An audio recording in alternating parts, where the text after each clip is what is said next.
Pessoal, eu tive um probleminha aqui com o meu aplicativo que está gravando aula, tá certo? Então essa aula sobre acesso a bancos de dados via aplicativos, né, vai ser dividida em dois arquivos. Então vou continuar aqui a aula, tá certo?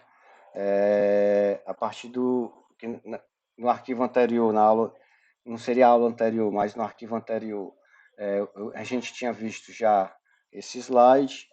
E agora eu vou continuar para o slide seguinte, tá certo? Bom, então aqui eu tenho um programinha C, né? Que estou começando então aqui com esse meu programa C, definindo as variáveis hospedeiras que vão ser utilizadas dentro dos comandos SQL, né? Com essa declare section. Então tem várias variáveis aí. Então são essas variáveis que estão aqui nessa linha aqui, né? Depois disso, eu encerro a área de declaração. Depois eu vou me conectar com o banco de dados. Né?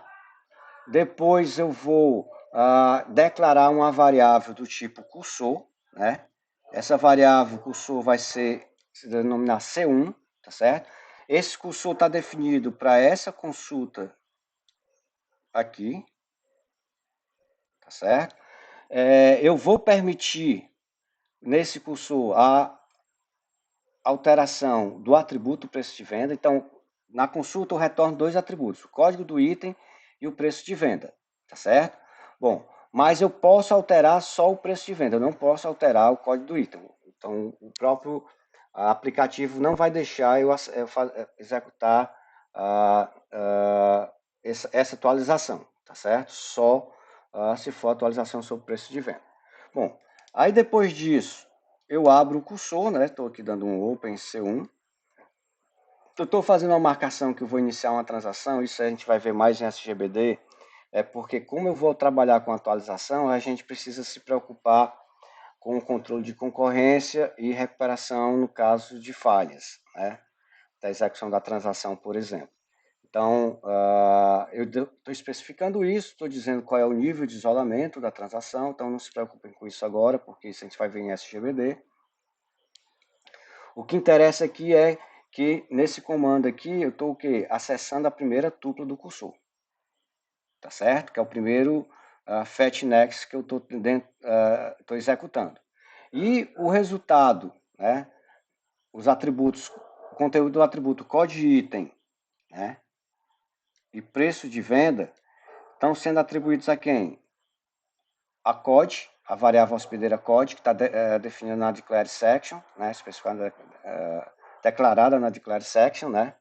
E a preço venda C, que também está lá aqui na declare section. Então, se você ver aqui a preço de venda C, que é do tipo float, então dentro da declare section. Por quê? Porque é uma variável que vai ser utilizada por código SQL dentro desse programa, tá certo? Bom, aí eu tenho aqui um laço, né, que eu fico entrando nesse laço, desde que esse SQL code igual a zero significa que lembre-se lá que é SQLCA, né? Então esse SQL code ele vai retornar um código porque como eu estou executando comandos fetch aqui dentro, né? Então aqui ó, vai ter um fetch next. Se esse fetch next não retornar a tupla, é porque acabou já li todas as tuplas do cursor. Então esse SQL code vai dar diferente de zero. Se eu estou dando o fetchnext e o fetchnext recupera uma tupla, então o SQL code vai retornar zero. Então, enquanto for SQL code igual a zero, eu entro nesse laço, né? E aqui dentro, né, eu faço o quê? Eu pego a variável preço venda C, né? Que tem quem? O conteúdo do atributo preço de venda, né? Que está aqui na consulta, né? E multiplico o conteúdo dessa variável por 1,15, ou seja, eu estou dando um aumento de 15% no preço de venda dos meus itens de estoque, tá certo? E aí, depois disso, então, eu tenho que executar um comando de update, né, para que eu faça essa atualização no banco de dados. Então, tem o meu exec SQL update, tá certo? vou atualizar a tabela estoque, né? E vou alterar quem? O atributo preço de venda, que vai ser igual ao quê? Ao conteúdo da variável hospedeira PR venda C, tá certo? E vejam que eu só vou alterar o código, o item, com código item igual a quê? Ao conteúdo da variável code, né? Que é essa variável hospedeira aqui que tem o atributo, o conteúdo do atributo code item retornado aqui da consulta, tá certo? Desculpa, pessoal. Bom, então depois desse comando eu dou um fetch next, né? Então leio a próxima tupla e fico nesse laço enquanto tem tupla para ser lido. Bom, depois que eu saio do laço, eu fecho o cursor, né? Como se fosse um arquivo, estou fechando o cursor. Bom, aí como eu tinha definido a transação, estou dizendo que a transação terminou com sucesso e me desconecto do banco de dados e termino meu programinha C, tá certo? Então esse é um programa, é um exemplo de como eu posso embutir código SQL no programa escrito na linguagem C, utilizando a estrutura de cursor. Certo? Bom, quando a gente executa o comando update, né, é importante dentro de um cursor, a gente tem que ter o seguinte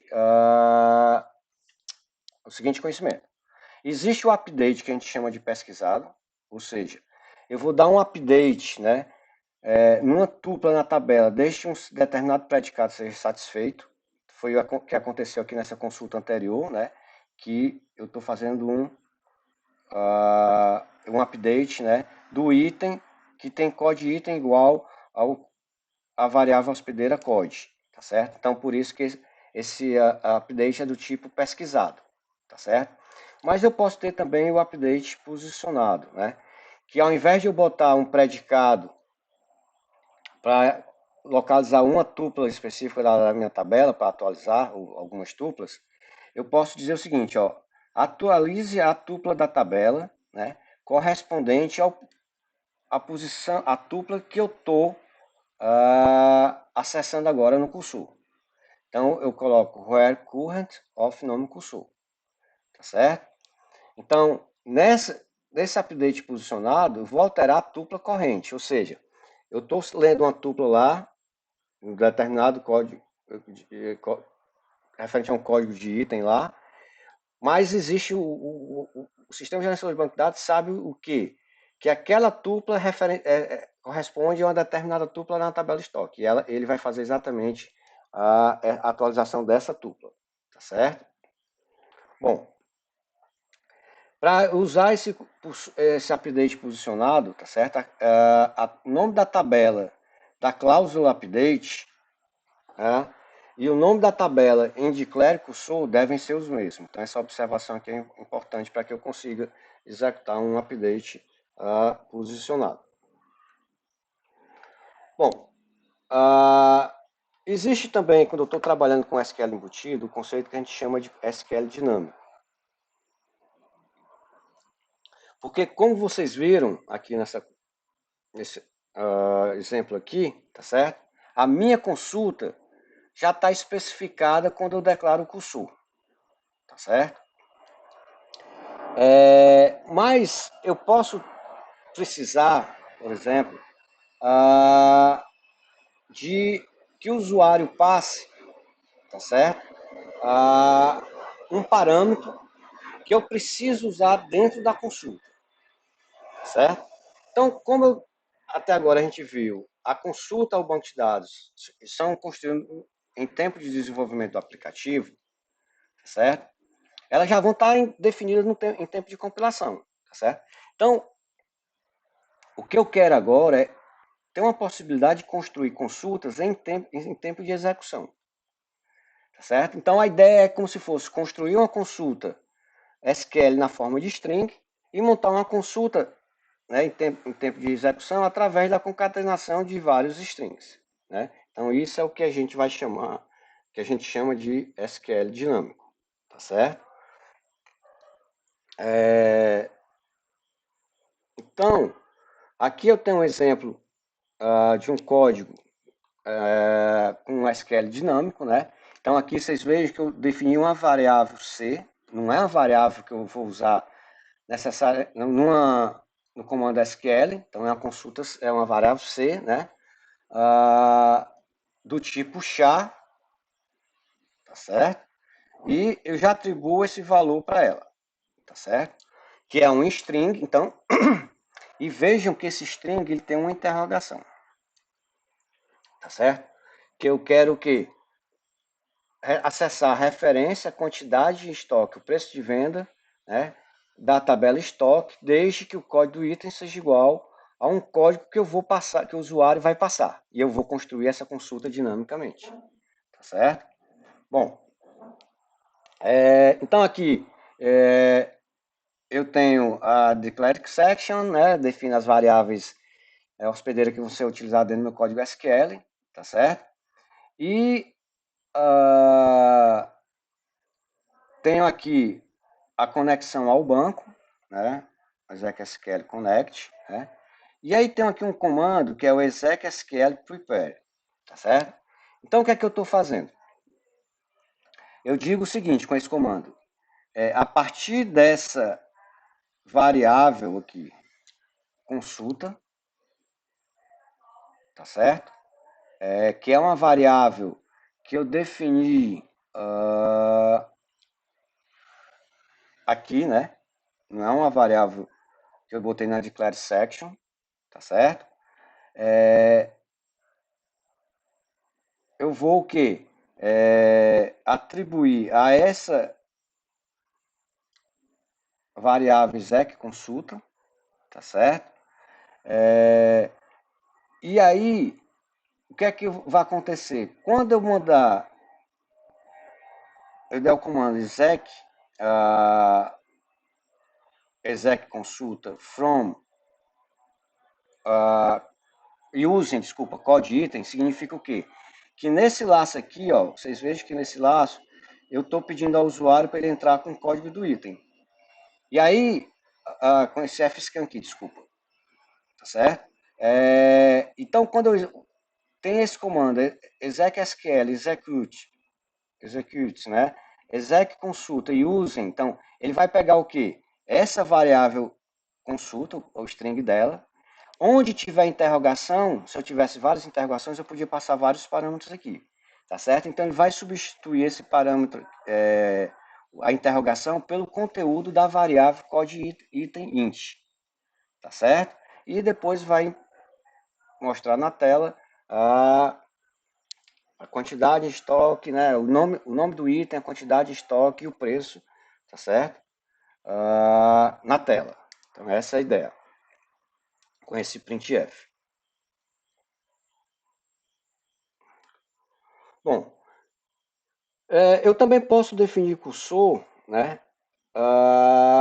Usando a linguagem Transact SQL, no caso do SQL Server, e no caso do Postgres e Oracle, usando o PLSQL, tá certo? Por que isso? Porque eu posso usar cursor dentro de uma storage procedure, posso usar cursor dentro de uma função, posso usar cursor dentro de um gatilho e assim por diante, tá certo? Então, nesse código aqui, o que é que eu tenho? Eu estou declarando um cursor chamado cursor empregado, tá certo? Esse cursor eu defino como scroll, ele não é insensitivo, então se alterar a tabela, vai ser alterado as tuplas referente àquela alteração na estrutura de cursor, e o cursor está definido para essa consulta aqui. Então essa consulta é sobre aquele banco de dados RH que a gente modelou no início do curso, tá certo? Ela retorna a matrícula do empregado e retorna aqui nessa subconsulta a soma de todos os vencimentos de cada empregado, tá certo? Pronto. Então, essa subconsulta aqui vai retornar o quê? O salário bruto do empregado, porque é o somatório de todos os vencimentos. Bom, aí estou declarando aqui essas variáveis, matrícula, então, com Transact SQL, para declarar uma variável, quando eu defino uma variável, boto o arroba antes, né, do nome da variável. Ou abro o cursor, né, nesse comando, open cursor empregado, acesso a primeira tupla do cursor, tá certo? Vou ficar lendo o cursor, né? Então aqui, para saber se chegou ao final de arquivo, tá? O código, a variável que eu vou usar é @fetch_status, porque é uma variável primitiva do próprio SQL Server, né? Do Transact SQL, desculpa. E que seria uma variável que estaria definida naquela SQLCA, né? Então ela está retornando o status, né, do comando fetchNext. Então, se eu dou um fetchNext e não retornar nenhuma tupla, ele vai ser diferente de zero e não entra no while, tá certo? Bom, aí nesse while é simples porque eu tenho só um print, né, dois prints, desculpa, mostrando o resultado, né, da consulta e dando um fetchNext para ler a próxima tupla. Tá certo? Se foi lido, o fetchNext foi executado com sucesso, ou seja, tem uma tupla, vai entrar novamente no while até quando não tiver mais tupla, e aí ele sai do while, e aí eu vou o quê? Fechar o cursor, que no caso aqui do Transact SQL, a sintaxe não é close, é deallocate cursor empregado. Tá certo? Então, essa é um exemplo de utilização de cursor dentro do Transact SQL. E aí eu queria então que vocês escrevessem uma storage procedure, né, com cursor, com o seguinte requisito: dada a consulta que retorna o número de vendas de cada vendedor em ordem crescente, tá certo? Então, na consulta, está retornando o resultado de ordem crescente. E aí eu quero que vocês utilizem a estrutura de cursor para fazer o seguinte, para mostrar esse resultado, mas em ordem decrescente. E eu não quero que vocês alterem a consulta, tá certo? Então, o que é que eu quero? Eu quero que vocês definam a estratégia de navegação na estrutura de cursor, que dado um arquivo que está em ordem crescente para um determinado atributo, no caso aqui o número de vendas, vocês mostrem esse resultado em ordem decrescente pelo número de vendas. Então, dê uma olhada naquelas opções lá de navegação de cursor, que aí vocês vão encontrar a solução para resolver, para implementar essa história de procedure. Então, esse é um exercício interessante para vocês. Bom,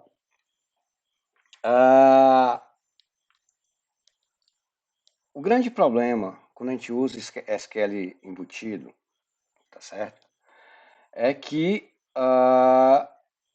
eu vou ter sempre que pré-compilar, né, o código-fonte do programa que eu coloquei o SQL embutido, tá certo? Então, qual é a grande complicação disso? É que em um mesmo aplicativo, eu só vou conseguir abrir um tipo de banco de dados. Então, não posso abrir, por exemplo, dentro de um aplicativo, um banco de dados SQL Server e um banco de dados Oracle, ou um banco de dados Postgres. Tem que ser sempre o mesmo banco de dados, tá certo? Bom, então, para resolver esse problema, se criou a ideia do Call Level Interface, tá certo? Então, qual seria, que é muito, o pessoal utiliza, é muito conhecido como CLI, né? Pode ter esse nome comprido aí. Bom, qual a ideia do Call Level Interface? É o seguinte, ao invés de eu embutir código SQL nos aplicativos, né, usando a estratégia CLI, o que é que eu vou fazer? Eu vou fazer chamadas a funções, né, que são específicas para cada SGBD. Então, a ideia é que cada SGBD vai ter um conjunto de funções, que a gente vai chamar de driver nativo do SGBD, e quando eu quiser acessar aquele banco de dados via um aplicativo, eu faço chamadas a essas funções. Não preciso mais pré-compilar os programas. Tá certo? Bom, então nesse caso eu posso abrir no mesmo aplicativo um banco de dados Oracle, um banco de dados SQL Server, por exemplo. Tá certo? Bom, e essas funções são funções para conectar e desconectar do banco de dados e executar sentenças SQL. Tá certo? Então, como eu falei, para cada SGBD eu vou ter um driver nativo dele. Tá certo?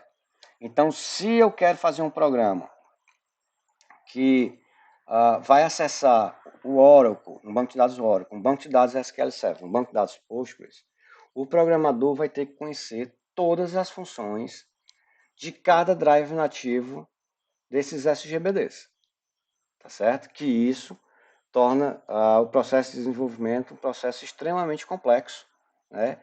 E quase que humanamente impossível de ser feito, porque eu estaria obrigando os meus desenvolvedores a conhecer funções dos drivers nativos dos SGBDs que tem na minha empresa, tá certo? Então aqui eu tenho um exemplo de um pedaço de código que fazem chamadas a comandos do call level interface, a funções do call level interface. Então aqui eu tenho uma função, tá certo? Que está especificando que a consulta é passada na forma de string, já aqui, né? Quer dizer, não é mais uma consulta SQL, já passa a consulta como um parâmetro, como sendo um string, né? Um parâmetro dessa função dbcmd, tá certo? E o resultado, né, da execução dessa função vai ser atribuído a essa variável resultado, tá certo? Bom. Então, para resolver, sair daquele problema de que se eu tenho vários sistemas de banco de dados na minha empresa e quero aplicações que acessem esses vários bancos de dados nessa mesma aplicação, eu estaria obrigando os programadores, os desenvolvedores a conhecer todas as funções dos drivers nativos desses SGBDs. Então, o pessoal da Microsoft pensou numa solução que é criar, né, uma camada acima do Call Level Interface, né, onde, através dessa camada, eu pudesse o quê? Definir um único conjunto de funções para acessar qualquer servidor de banco de dados, né, e essa camada vai mapear essa função única, né, para qualquer servidor de banco de dados, para uma função do driver nativo daquele servidor de banco de dados. Tá certo? Então, com isso, eu consigo o quê? Com o mesmo conjunto de funções, né, que são as funções ODBC, acessar qualquer SGBD, tá certo? Então, a ideia do ODBC significa Open Database Connectivity, tá certo? Bom, então a ideia, então aqui, se eu olhar, aqui eu tenho meu banco, vamos supor que esse banco de dados é um banco de dados SQL Server. Quando eu embuto SQL dentro, por exemplo, de um aplicativo C, aquele comando SQL vai ser executado diretamente sobre o banco de dados. Quando eu uso o Call Level Interface, né, dentro do aplicativo tem uma chamada a uma função do driver nativo do SQL Server. Então, eu teria que mandar a função para o driver nativo, e esse driver nativo é que vai mandar a execução para o banco de dados. Então, eu tenho já uma camada a mais aqui de processamento para garantir o acesso ao banco de dados. E quando eu uso a estratégia ODBC, eu não preciso conhecer todas as funções dos drivers nativos, conheço só um conjunto de funções ODBC, então na aplicação defino, eu faço chamada a essas funções, e vou ter uma camada ODBC aqui chamada de Drive Manager, tá certo? Que vai mapear aquela função ODBC para a função do driver nativo do SGBD, porque vai acessar o banco de dados. Então, isso facilita a vida dos desenvolvedores, né? Pode aumentar a produtividade, mas vocês vejam que eu estou impactando negativamente na performance dos aplicativos que vão acessar o banco de dados. Porque quando eu uso o SQL embutido, eu já acesso diretamente o sistema de banco de dados. Quando eu uso o Call Level Interface, eu preciso que chamadas as funções do drive nativo que vão ser mapeadas para comandos no sistema de banco de dados. E quando eu uso o ODBC, eu ainda tenho mais essa camada aqui de mapeamento, que é mapear a função ODBC para uma função do drive nativo, que por sua vez vai ser mapeada para um comando dentro do banco de dados. Tá certo? Então, a diferença entre essas estratégias, que é embutido, Call Level Interface, ODBC, vai ser o que?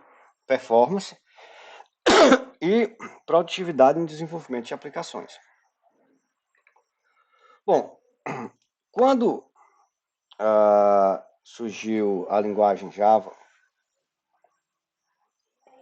que foi desenvolvido pelo pessoal da Sun, né, que usa Unix, não usa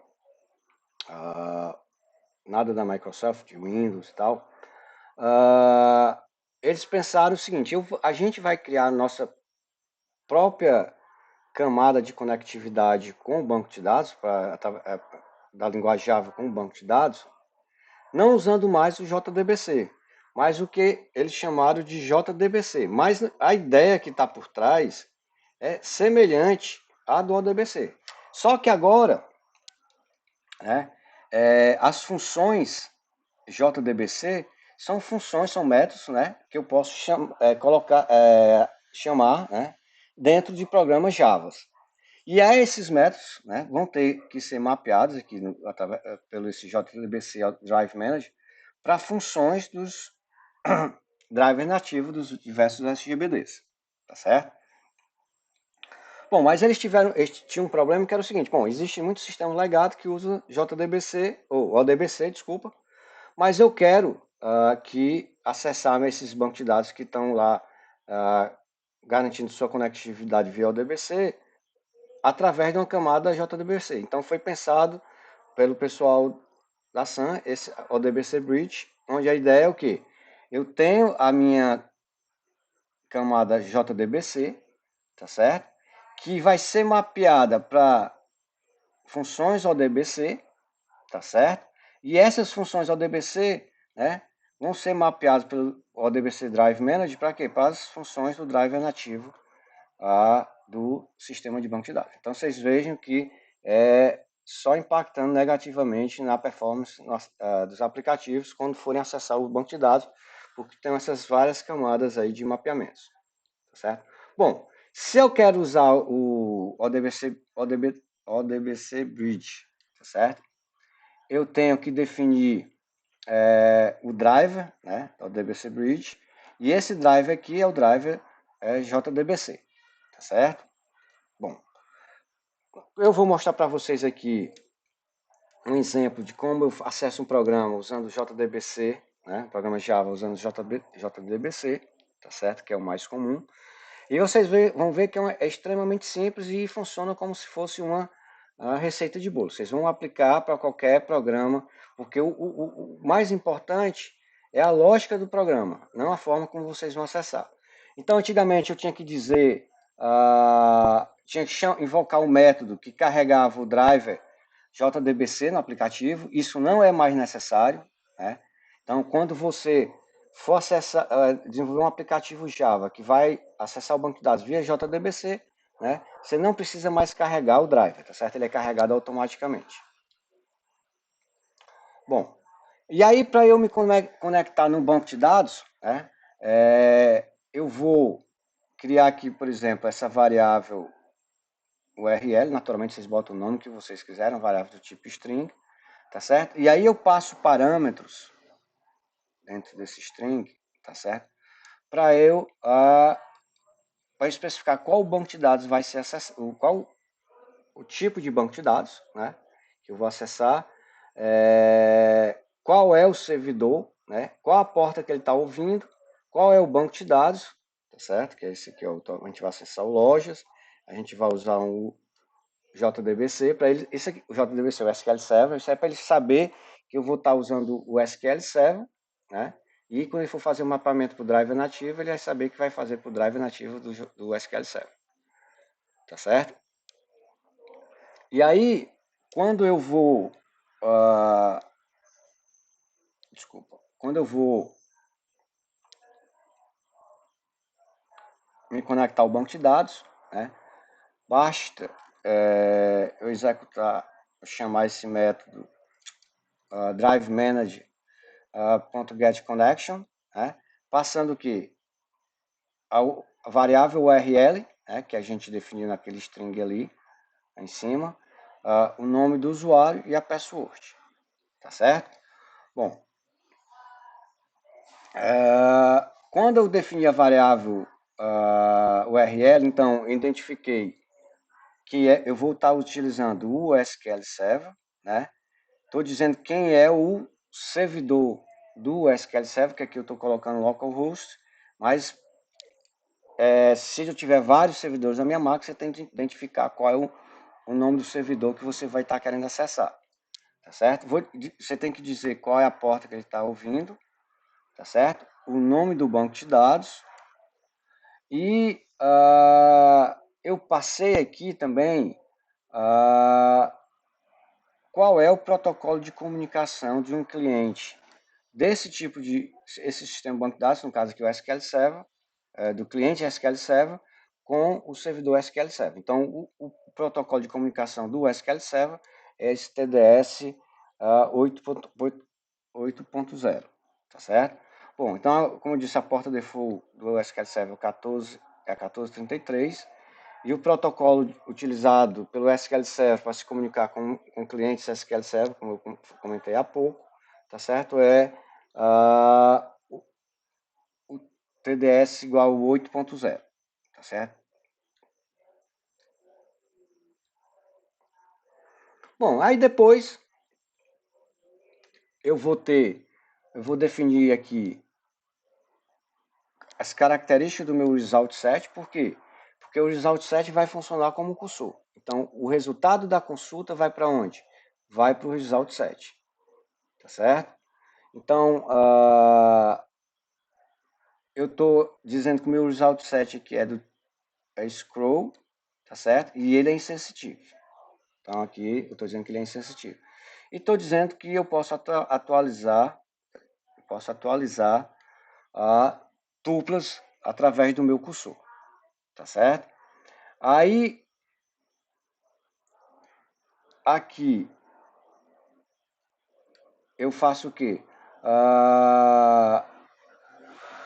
Eu invoco esse método, o Statement Execute Query, né?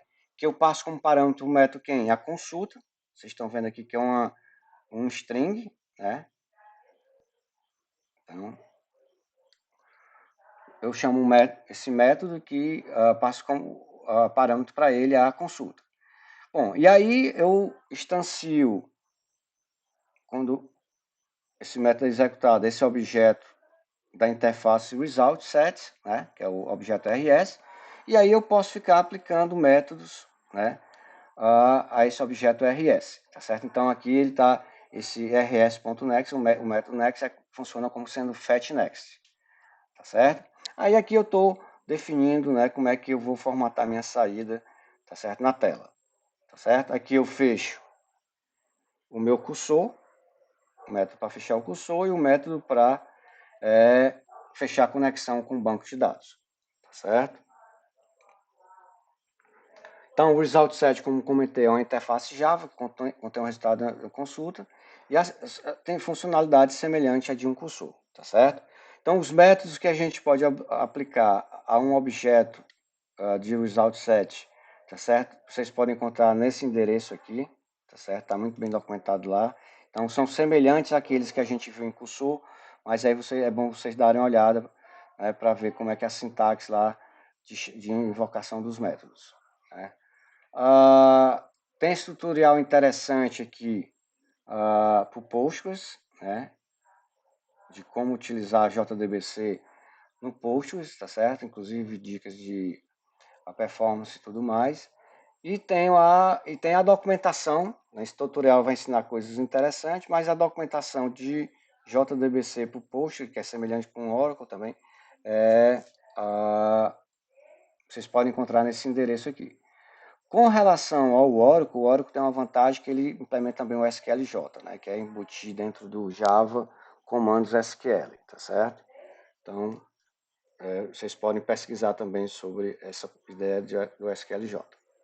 Bom, pessoal, então para a aula de hoje seria isso, tá certo? Na próxima aula a gente já vai começar a estudar o conceito de gatilho, então capítulo 7 a gente vai fazer uma recapitulação das restrições de integridades nos bancos de dados relacional que a gente define na hora de criar a tabela, mas vão ter restrições de integridade, tá certo? Que a gente precisa garantir através do conceito de gatilhos, né? Que seriam os triggers. Então, aqui, só para mostrar um exemplo para vocês de um código de um gatilho, só.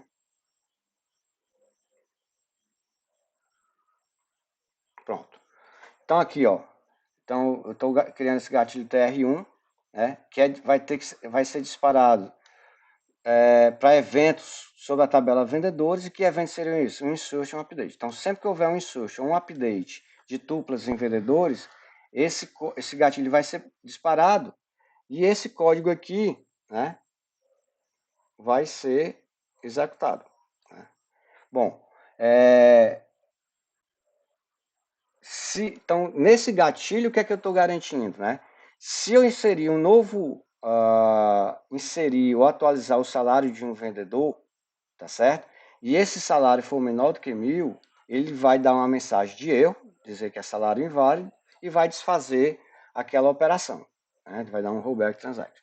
Mas na próxima aula a gente estuda a definição de gatilhos com mais detalhes, tá certo?